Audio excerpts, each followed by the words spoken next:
gastos declarados totais da eleição geral de 2002 para presidente da República, governadores, deputados e senadores, foi de 827 milhões de reais. E em 2010, senhoras e senhores, este gasto saltou para a casa dos 4 bilhões e 900 milhões de reais. Um crescimento de 591% em 8 anos. Se nada for feito para frear este verdadeiro derrame de dinheiro privado na democracia brasileira, nós estamos muito perto de uma democracia censitária, onde o direito de voto do cidadão vai ser progressivamente suprimido pela força do dinheiro na decisão do certame eleitoral. As 513 campanhas mais caras do Brasil, pego proporcionalmente o número de vagas de cada estado, tiveram sucesso 369 destas 513 campanhas. Segundo dado, quando se analisa os 513 primeiros suplentes, os mais votados que não se elegeram, por exemplo, compare os 31 deputados eleitos do meu estado, Rio Grande do Sul, com os 31 mais votados que não se elegeram proporcionalmente a cada partido. Os que se elegeram gastaram, em média, 3 vezes mais do que aqueles que não se elegeram.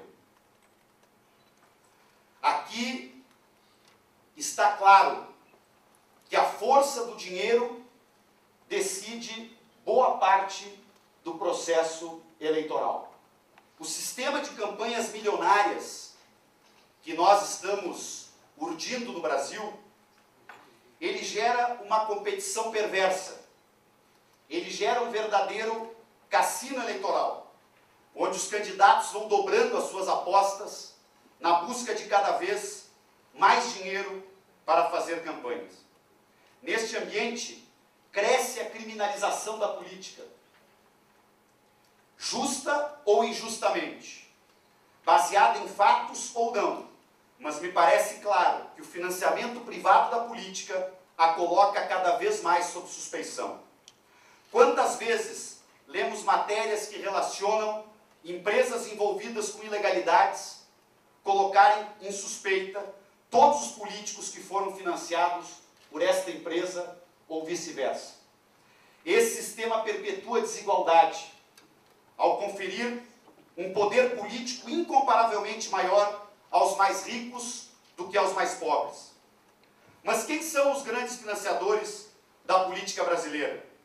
Via de regra e não por acaso, no essencial e na quase totalidade, são as grandes empresas que têm os maiores interesses para tratar com os futuros governos.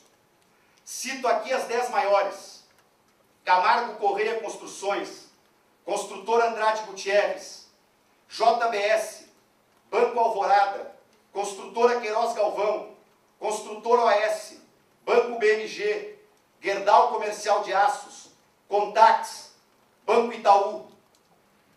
Esses financiadores têm o poder discricionário e decidem as listas fechadas, fechadíssimas, dos políticos que serão financiados sem nenhum tipo de controle democrático e, com isto, podem direcionar o resultado das eleições de acordo com sua preferência programática, ideológica ou diretamente com seus interesses de negócio. Esses grandes financiadores utilizam a doação oculta, fazem doações cruzadas com diferentes empresas para esconderem a sua face, muitas vezes, da relação entre quem financia e quem é financiado.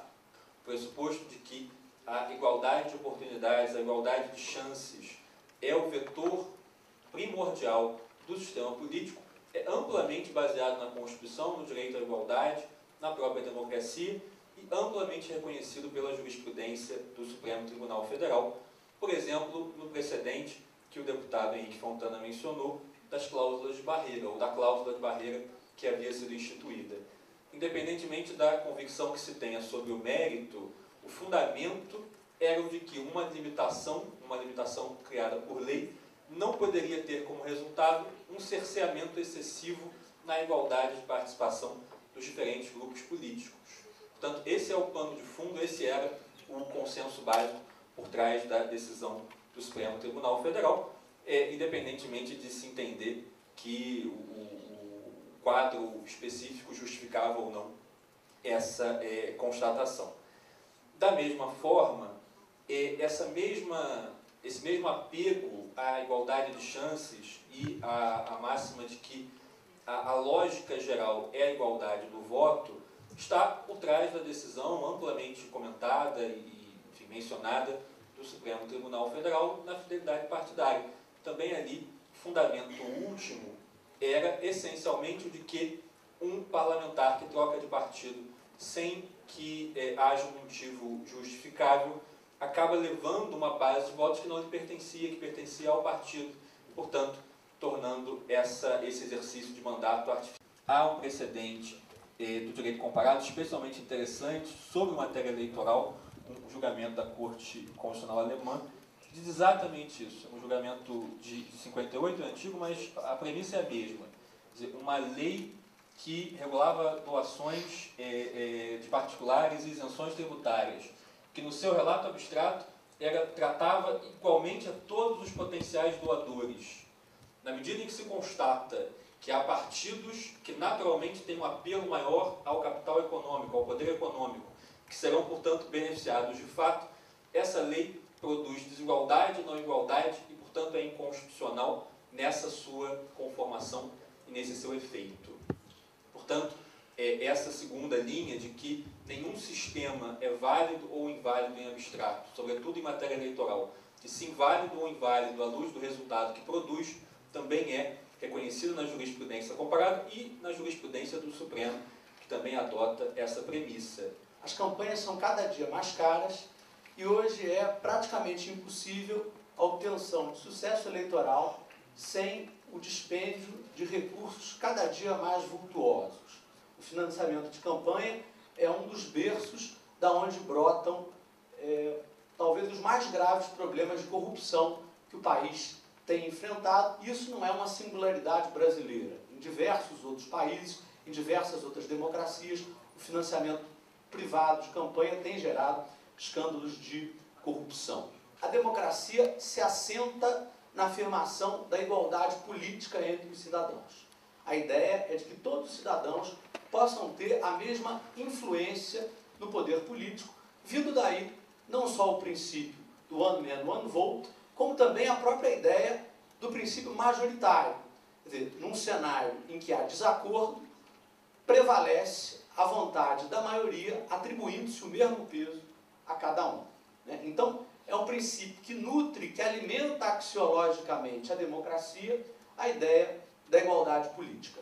E como já foi muito bem destacado aqui, compromete gravemente a igualdade política um sistema em que o poder econômico privado tem uma influência tão decisiva no resultado das eleições, tem uma influência tão decisiva no processo eleitoral, que naturalmente aqueles que têm mais recursos ou que têm os contatos com o poder econômico são imensamente favorecidos através do presente regime legal, enquanto aqueles que não têm esses recursos ou não têm esses contatos são desfavorecidos.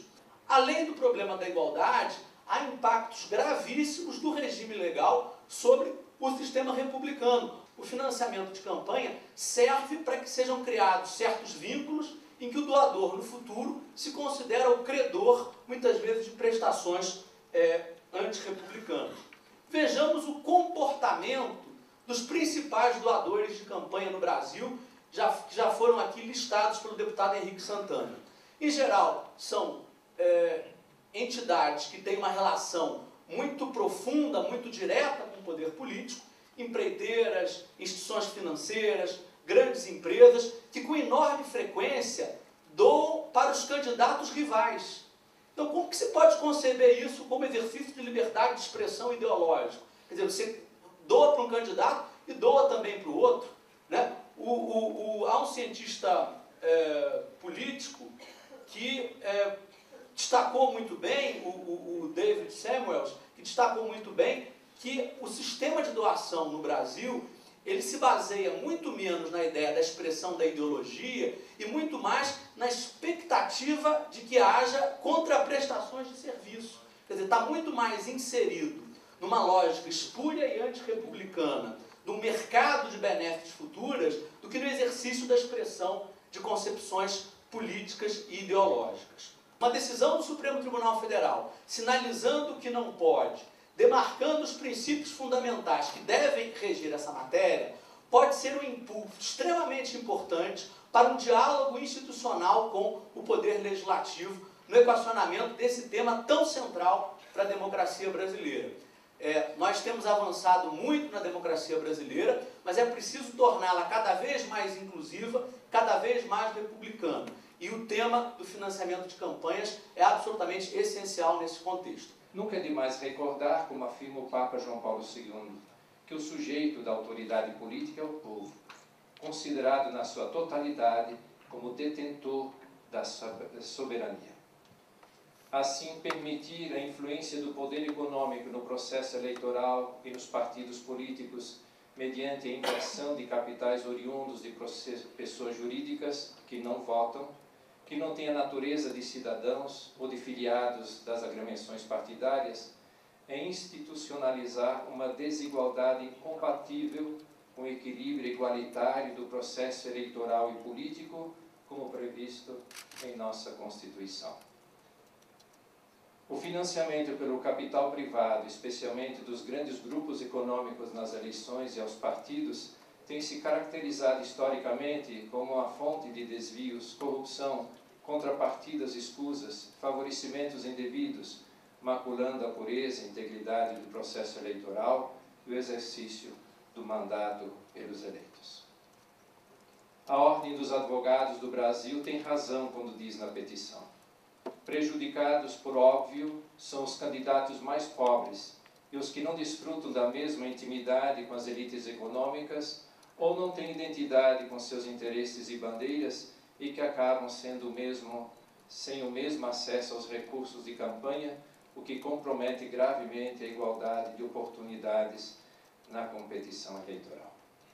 Sem falar daqueles que, pelas mesmas razões, desistem de se candidatar pela absoluta falta de condições financeiras para competirem no pleito eleitoral.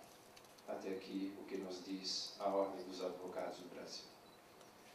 Comprometido pelo financiamento de capital privado, o sistema eleitoral fere a democracia, que só é verdadeira enquanto assegura a participação dos cidadãos nas opções políticas e garante aos governados a possibilidade quer de escolher e controlar os próprios governantes, quer de os substituir pacificamente quando tal se torne oportuno. Ela não pode, portanto, favorecer a formação de grupos restritos de dirigentes que usurpam o poder do Estado a favor de seus interesses particulares ou dos objetivos ideológicos, citando o Papa João Paulo II.